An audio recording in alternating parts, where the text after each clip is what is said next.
Hello and welcome to our channel. For today's video is how to move spam mail to inbox in Gmail. It's just pretty quick and simple, so let's go.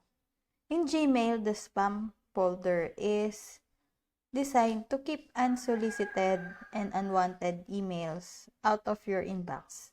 However, sometimes legitimate emails may end up in your spam folder and you may want to move them back to your inbox.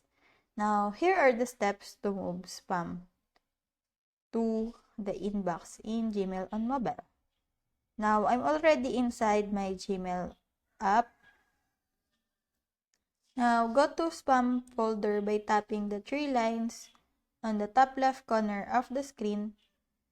Then, select spam.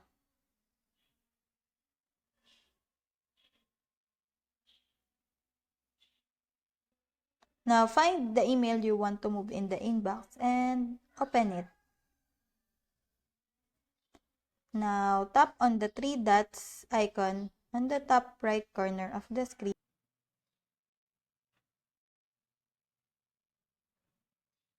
Then select Report Not Spam. So, the items that had been in spam for more than 30 days will be automatically deleted. And right now, the email that I put at mark as not spam is already moved in the inbox. So, that's it. I hope that this video helps. If you have any questions or comments, kindly put it in the comment section below.